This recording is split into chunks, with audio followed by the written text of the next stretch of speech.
सबसे पहले अपने नाज़रीन को बताएं कि अक़वाम मुत्तहिदा में पाकिस्तान के मुस्तकिल मंदूब आसिम इफ्तिखार ने अफगान सरजमीन से होने वाली दहशतगर्दी को पाकिस्तान की कौमी सलामती के लिए सबसे संगीन खतरा करार दे दिया।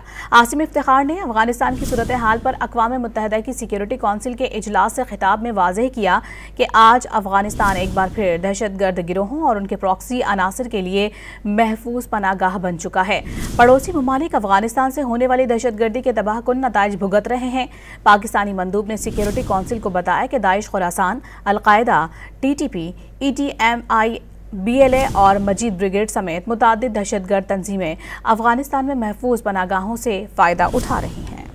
सबसे पहले अपने नाज़रीन को बताएं कि अक़वाम मुत्तहिदा में पाकिस्तान के मुस्तकिल मंदूब आसिम इफ्तिखार ने अफगान सरजमीन से होने वाली दहशतगर्दी को पाकिस्तान की कौमी सलामती के लिए सबसे संगीन खतरा करार दे दिया।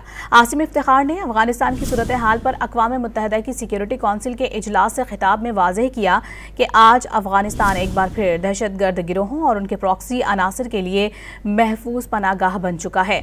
पड़ोसी ममालिक अफगानिस्तान से होने वाली दहशतगर्दी के तबाहकुन नताइज भुगत रहे हैं।